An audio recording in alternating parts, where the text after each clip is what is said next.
মানিকের মাথায় একটা সুস্থ মস্তিষ্কের মাথায় যে ব্রেন থাকে, যে ব্রেন কাজ করে, তার মাথায় কিছুই কাজ করছে না।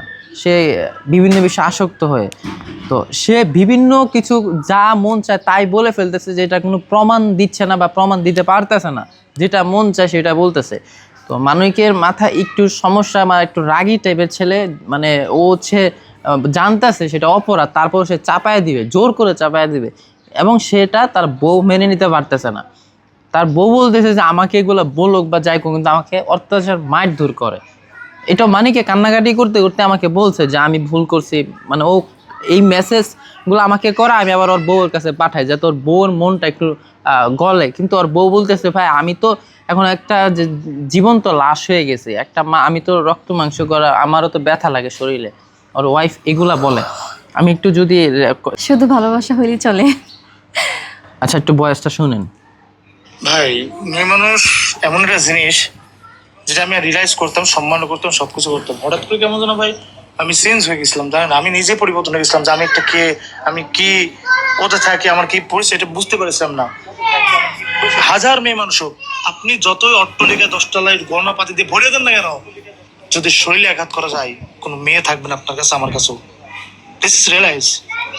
বুঝতে পারছি, শরীরে আঘাত দিলে, আমার শরীরে যদি কেউ আঘাত দেয়, আমি নিজে সহ্য করতে পারি না যে আমার শরীরে কেন আঘাত দিলে আমার অ্যাটিটিউডই বাঁচে না। আর ওরে আমি যে পরিমাণ মারা মারিছি ভাই, পুরাটা শোনাবো? অনেক মারছি ভাই।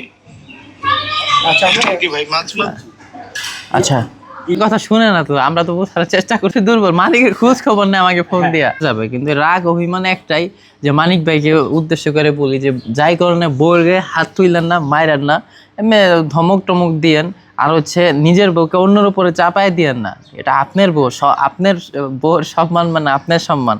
কারণ এই যে এখন এত কিছু হইলো, মানুষ জানাজানি হইলো, রাস্তাঘাট আপনি এখন উঁচা, মানে উঁচা অবস্থা হাঁটতে পারবেন না, মাথাটা নিচা করে হাঁটতে হবে, কারণ আপনি ভয় পাবেন।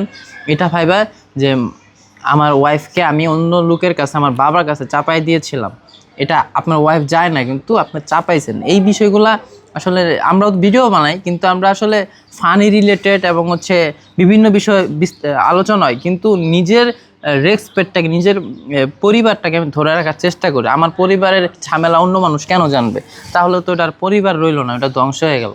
তো দিন শেষে মানিক ভাইয়ের বারবার সেও ভুল স্বীকার গিয়েছে, আপনারা শুনলেন তার ভুল যেটা করছে সেটা আপনারা জানেন। তার ওয়াইফকে মারধর করেছে, বিভিন্নভাবে গালাগালি করেছে। তো তার দিন শেষে এক হয়ে যাক, দুইটা সন্তানের দিক তাকায়া, আর যা হয়েছে আল্লাহ তাআলা একদিন সব ঠিক করে দিবেন। এখানে আসলে আর ওরা কোনো ঝামেলা করতে পারবে না। বা মানিক যদি কোনো মাদকে অ্যাডিক্টেড হয়ে থাকে, মাদক যদি খায়ও থাকে, আমার বাসায় এই ধরনের কোনো অ্যালাউ না। কারণ আমি যারা মাদক খায় ওদেরকে ধরে ধরে আমি মারি পর্যন্ত, বা আমি নিজেই স্মোকিং পর্যন্ত করি না। তো আমার এখানে যদি আসে, তাকে আমি এটাই মনে করেন যে ওর জন্য রিহাব সেন্টার।